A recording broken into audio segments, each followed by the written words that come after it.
جب انسان اپنے اللہ کا شکر ادا نہیں کرتا تو اسے غلامی کی زنجیریں پہنا دی جاتی ہیں۔ یہ بات ترکستان کے ایک مجذوب سید امیر علی شاہ نے اس وقت کہی جب ایک سوداگر نصر حاجی اپنے غلام سبتگین کو فروخت کرنے کے لیے بخارا کے لیے جا رہا تھا۔ سبتگین نے سید امیر علی شاہ کی آواز سنی تو اپنے گھوڑے کی لگامیں کھینچ لی اور حاجی نصر سے مخاطب ہو کر بولا، آقا مجھے اتنی اجازت دیجیے کہ میں اس شخص کی خدمت میں سلام پیش کر سکوں۔ سبتگین نے مجذوب کی طرف اشارہ کرتے ہوئے کہا، کسے سلام کرنا چاہتا ہے اس دیوانے کو؟ سوداگر حاجی نصر نے سید امیر علی شاہ کی طرف دیکھتے ہوئے انتہائی حقیر آمیز لہجے میں کہا، میں اس شخص کو پاگل نہیں کہہ سکتا۔ سبتگین نے اپنے آقا حاجی نصر کو جواب دیتے ہوئے کہا، یہ بہت ہوش کی بات کر رہا ہے، تو نہیں جانتا کہ امیر علی شاہ کون ہے؟ حاجی نصر کے چہرے پر بدستور ناگواری کا رنگ نمایاں تھا۔ یہ ایک بدحال شخص ہے، غریب و افلاس اور زندگی کی دوسری محرومیوں نے اس کے ہوش و حواس چھین لیے ہیں۔ یہ ہر وقت بے سر و پا باتیں کرتا رہتا ہے۔ یہاں کے تمام لوگ اس دیوانے سے واقف ہیں۔ ابھی ہماری منزل بہت دور ہے، تو اپنا اور ہمارا قیمتی وقت برباد نہ کر۔ سوداگر حاجی نصر نے تن و تیز لہجے میں کہا، یہ شخص کتنا ہی وحشی کیوں نہ ہو، مگر میرا دل اس کی طرف کھینچا جا رہا ہے۔ سبتگین نے حاجی نصر کے سامنے ہاتھ جوڑتے ہوئے کہا، بس میرے آقا مجھے چند لمحوں کی بھیک دے دیجیے، میں سید کو سلام کر لوں۔ حاجی نصر نے بادل نخواستہ سبتگین کو امیر علی شاہ سے ملنے کی اجازت دے دی۔ قافلے کے تمام لوگ بڑی حیرت سے سبتگین کو دیکھ رہے تھے۔ حاجی نصر کا غلام گھوڑے سے اترا اور سر جھکائے ہوئے سید امیر علی شاہ کی طرف اس طرح بڑھا کہ دیکھنے والوں کو ایسا محسوس ہو رہا تھا کہ جیسے کوئی ادنا خادم کسی شہنشاہ کے حضور جا رہا ہو۔ ایک دیوانے کے پاس کیوں آیا ہے؟ امیر علی شاہ نے سبتگین کی طرف دیکھتے ہوئے کہا۔ سید کے لہجے میں بڑا جلال تھا۔ سبتگین لرز کر رہ گیا۔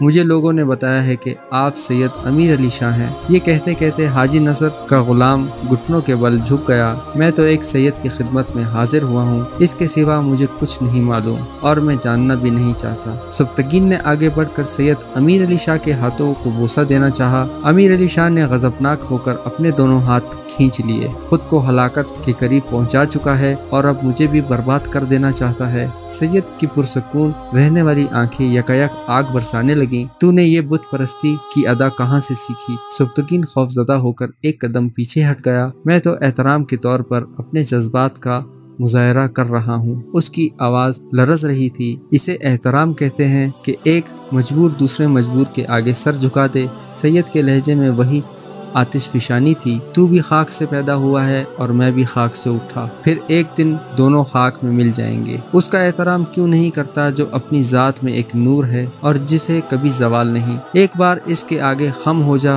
پھر تیرا یہ سر کسی کے سامنے نہیں جھکے گا، اور اگر کبھی شیطانوں کا لشکر تجھے کسی دوسری طاقت کے روبرو جھکانے کی کوشش کرے تو اپنا سر جسم سے کاٹ کر الگ کر دینا، پھر تجھے نجات حاصل ہو جائے گی۔ سبتگین نے آہستہ آہستہ نظریں اٹھائی اور امیر علی شاہ کے چہرے کی طرف دیکھنے کی کوشش کی، مگر وہاں جاہ و جلال اور روحانیت کی ایسی روشنی تھی کہ سبتگین اس تپش کو برداشت نہ کر سکا اور گھبرا کر سید کے قدموں کی طرف دیکھنے لگا۔ کچھ کہنا چاہتا ہے؟ امیر علی شاہ مسکرائے، ایک بدحال دیوانے سے کیوں ڈرتا ہے؟ سید نے سوداگر حاجی نصر کے وہ دو الفاظ دہرا دیے جو کچھ دیر پہلے اس مالدار تاجر نے امیر علی شاہ کے بارے میں ادا کیے تھے۔ نہ میرے پاس سیم و زر کے انبار ہیں، نہ خدمت گاروں کی طویل قطاریں، نہ اسلحے کے ذخیرے ہیں، نہ تاج و تخت ہیں، اور نہ جہاں باز سپاہی۔ پھر مجھ سے کیوں ڈرتا ہے؟ کہہ دے جو تیرے دل میں ہے۔ سبتگین رونے لگا اور پھر اس نے لرزتی ہوئی آواز میں کہا، سید میں ادھر سے گزر رہا تھا تو آپ نے فرمایا تھا کہ جب انسان اپنے اللہ کا شکر ادا نہیں کرتا تو اسے غلامی کی زنجیریں پہنا دی جاتی ہیں۔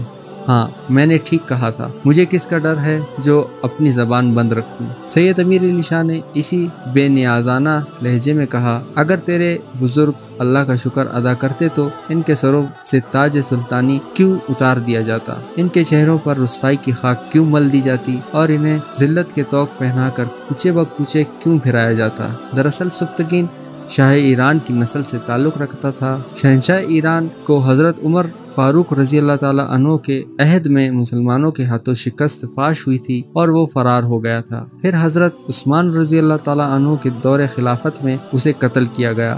سید امیر علی شاہ نے اسی واقعے کی طرف اشارہ کیا تھا۔ سید پھر میں کیا کروں؟ سبتگین زارو قطار رونے لگا۔ اپنے بزرگوں کے گناہوں کا کفارہ ادا کر امیر علی شاہ نے پرجلال لہجے میں کہا، میں ایک کمزور غلام ہوں سید، میرے ہاتھ بھی بندھے ہوئے ہیں اور میرے پاؤں بھی لوہے کی زنجیروں میں جکڑے ہوئے ہیں، پھر میں یہ سب کچھ کیسے کروں گا؟ اللہ کی مخلوق پر رحم کھا۔ سید امیر علی شاہ نے بلند آواز میں کہا، اپنے اندر اور باہر کے بتوں کو توڑ دے، اللہ تیری زنجیروں کو کاٹ دے گا۔ میں بہت حقیر سا انسان ہوں سید۔ سبتگین کی آنکھوں سے مسلسل آنسو بہہ رہے تھے۔ تیرے پیدا کرنے والا تمام دنیا کے اندازوں سے بھی زیادہ طاقتور ہے۔ سید امیر علی شاہ بولے، بس اب جا، تیرا آقا اندر ہی اندر پیچ و تاب کھا رہا ہے، اسے یہ پسند نہیں کہ تو ایک دیوانے سے مل کر اپنا وقت برباد کرے۔ امیر علی شاہ نے ایک بار پھر اس گفتگو کا ذکر کیا جو کچھ دیر پہلے حاجی نصر اور سبتگین کے درمیان ہو چکی تھی۔ مگر سید، میں تو آپ کا احترام کرتا ہوں۔ ایک مجذوب کی روشن ضمیری دیکھ کر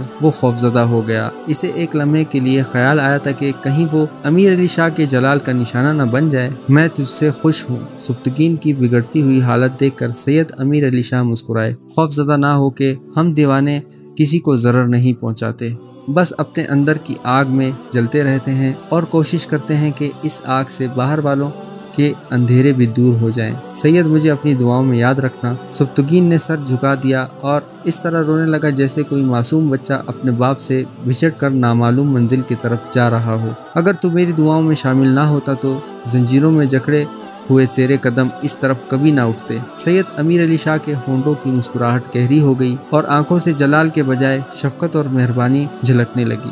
جب تک تو بت شکنی کا عمل جاری رکھے گا، آسمانوں سے بارش کرم ہوتی رہے گی۔ میری گناہ گار آنکھیں صرف تیرے سر پر ہی نہیں، تیری اولاد کے سروں پر بھی تاج دیکھ رہی ہے۔ بس اب جا، وہ تیرا حریص آقا گھوڑے کی پشت پر بیٹھا ہوا بار بار پہلو بدل رہا ہے۔ سید امیر علی شاہ نے اپنی مخصوص مسکراہٹ کے ساتھ سوداگر حاجی نصر کی طرف اشارہ کرتے ہوئے کہا۔ حاجی نصر چند قدم آگے فاصلے پر موجود تھا اور بار بار گھوڑے کی لگامیں کھینچ کر اپنی ناپسندیدگی کا اظہار کر رہا تھا۔ سبتگین بڑے کرب کے عالم میں زمین سے اٹھا۔ سید، یہاں سے جانے کو دل نہیں چاہتا، کاش میں اپنی باقی زندگی آپ کے قدموں میں گزار دیتا۔ ہرگز نہیں، امیر علی شاہ نے بلند آواز میں کہا، کیا میرے ساتھ رہ کر تو اپنی زندگی کو بھی ناکارہ بنا دینا چاہتا ہے؟ یہ کہتے ہوئے سید نے زمین سے کچھ خاک اٹھائی اور سبتگین کے چہرے پر مل دی۔ اس بندہ عاجز کی طرف سے اپنے مہمان کے لیے ایک حقیر سا تحفہ ہے۔ بس اب جا، ہند کے صنم خانے اپنے بت شکن کا انتظار کر رہے ہیں۔ سبتگین سید کی بارگاہ سے اس طرح اٹھا کہ اس کی آنکھیں اشکوں سے لبریز تھیں، قدم لڑکھڑا رہے تھے اور وہ بار بار پلٹ پلٹ کر امیر علی شاہ کی طرف دیکھ رہا تھا۔ پھر جب سبتگین اپنے گھوڑے تک پہنچا تو سوداگر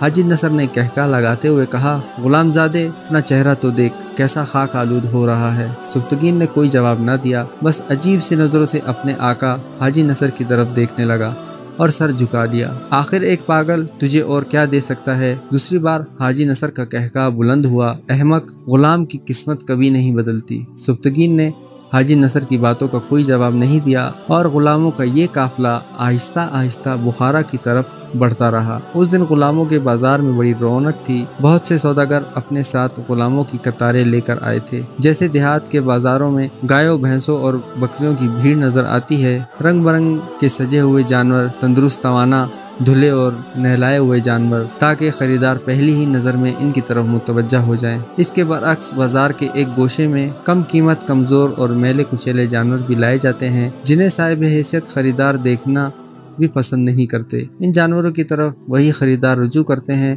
جن کی جیبیں ہلکی اور ہاتھ تنگ ہوتا ہے۔ بخارا کے غلام بازار کا بھی یہی حال تھا۔ مختلف نسلوں، قبیلوں اور رنگوں کے غلام بہت دیر سے سر جھکائے اپنی اپنی قسمت کے فیصلے کا انتظار کر رہے تھے۔ جب کبھی کوئی خریدار ان کے قریب سے گزرتا تو وہ اس طرح قدموں کی چاپ سن کر چونک اٹھتے۔ غلاموں کی اس حرکت سے ان کے پیروں کی زنجیریں بج اٹھتی اور ساکت فضائیں کچھ دیر کے لیے ان ہیجان انگیز شور سے گونج اٹھتی۔ خریدار بڑے ناز و غرور سے زمین پر قدم رکھتے، آڑی گردنوں اور تیرچھی نظروں سے غلاموں کے اداس چہروں کو دیکھتے جن پر ناآسودہ تمناؤں کے رنگ ابھر ابھر کر ڈوبتے رہتے تھے۔ جب یہ سیم و زر کے آقا اور اقتدار کے مالک اپنی پیشانیوں پر نخوت و غرور کی لکیریں ابھارتے، زمین کے سینے پر زور زور سے پاؤں مارتے، شدید بے نیازی کے عالم میں چپ چاپ گزر جاتے تو سارے غلام بیک وقت چیخ اٹھتے، جیسے وہ خریداروں کے بند دروازوں پر فریاد کر رہے ہوں،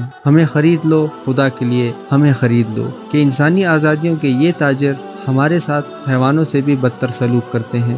اس قسم کے تمام سوداگر اپنے اپنے غلاموں کو پھٹے پرانے لباس پہناتے اور معمولی غذا کھانے کے لیے دیتے، وہ بھی اتنی مقدار میں کہ ان کے غلام بس سانسیں لے سکیں۔ جب اس غیر انسانی سلوک کے خلاف غلام اپنے آقاؤں سے احتجاج کرتے تو آزادیوں کے تاجر صاف صاف کہہ دیتے، اگر تمہاری آسائشوں پر زیادہ رقم خرچ کر دی تو ہمیں اس کاروبار میں نقصان ہو جائے گا۔ اپنے آقاؤں کا یہ بہرمانہ جواب سن کر غلام خاموش ہو جاتے اور پھر اس دن کا انتظار کرنے لگتے جب کوئی امیر یا حاکم غلام بازار کی طرف رخ کرے گا اور انہیں خرید کر اس اذیت کی زندگی سے نجات بخش دے گا۔ اس روز غلاموں کی صفوں میں بہت زیادہ ہیجان اور جوش پایا جاتا تھا۔ خلاف معمول انہیں غسل کے بعد نئے کپڑے بھی پہنا دیے گئے تھے۔ غلاموں نے آقاؤں کے حکم پر بہت دیر تک اپنے گرد آلود چہروں کو دھویا تھا اور آراستہ ہو کر اپنے خریداروں کا انتظار کر رہے تھے۔ سوداگر حاجی نصر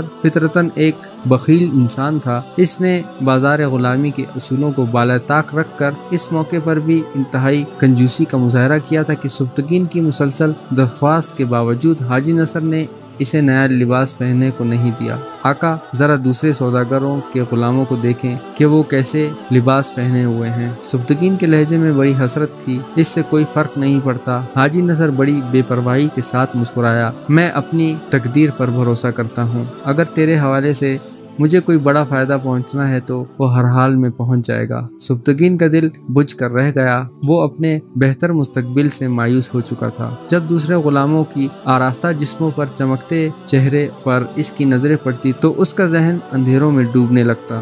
بہت دیر تک سبتگین کی یہی کیفیت رہی، پھر یکایک اس کے دماغ میں ایک برق سی لہرائی اور کانوں میں سید امیر علی شاہ کے الفاظ گونجنے لگے، اپنے اندر اور باہر کے بتوں کو توڑ دو، اللہ تیری زنجیروں کو کاٹ دے گا۔ سبتگین کا دل ٹھہر سا گیا، مگر وہ سید کے الفاظوں کا مفہوم سمجھنے سے قاصر تھا۔ یہ اندر کے بت کون ہیں؟ سبتگین کا ذہن الجھنے لگا، مگر اسی لمحے غلام بازار پرشور آوازوں سے گونج اٹھا۔ غزنی اور بخارا کا فرما روا امیر الپتگین مختلف علاقوں سے لائے ہوئے غلاموں کو دیکھنے آ رہا تھا۔ انسانی آزادیوں کے تاجر دل ہی دل میں اپنے خدا سے دعائیں کر رہے تھے کہ امیر الپتگین منہ مانگے داموں پر ان کے غلاموں کو خرید لے۔ خود غلاموں کی حالت بھی ناقابل بیان تھی، ان کے چہرے آسمان کی طرف اٹھے ہوئے تھے اور خشک ہونٹ آہستہ آہستہ کپکپا رہے تھے۔ وہ زیر لب زمین اور آسمان کے مالک سے اپنی نجات کی دعائیں مانگ رہے تھے۔ امیر الپتگین غلام بازار کے دروازے میں داخل ہو چکا تھا۔ اچانک تمام سوداگروں نے اپنے اپنے غلاموں کو ڈانٹا، سیدھے کھڑے ہو جاؤ اور اپنی اٹھی ہوئی گردنوں کو جھکا لو۔ چند لمحوں کے لیے غلاموں کے جسموں پر لرزش طاری ہو گئی، لیکن اپنے آقاؤں کی نظریں دیکھ کر انہیں سنبھلنا پڑا۔ اب سارے کے سارے غلام پتھر کے تراشے ہوئے مجسمے نظر آ رہے تھے، ان کی سانسیں جاری تھی مگر جسم میں حرکت نہیں ہو رہی تھی۔ امیر الپتگین آہستہ آہستہ غلاموں کی قطار کے سامنے سے گزر رہا تھا۔ غزنی کے فرما روا کی تیز نظریں ایک لمحے میں ہر غلام کی ظاہری شخصیت کا جائزہ لیتی اور پھر فوراً ہی ان کا زاویہ بدل جاتا۔ الپتگین کی بے دلی دیکھ کر تمام تاجر اداس نظر آ رہے تھے، آج ان کی ساری امیدوں پر پانی پھر گیا تھا۔ حضور ایک نظر اس طرف ملاحظہ فرمائے۔ ایک سوداگر نے جوش جذبات میں امیر الپتگین کو مخاطب کرتے ہوئے کہا، یہ کیا تندرست و توانا اور خوبصورت غلام ہے، خاص طور پر سرکار کی خدمت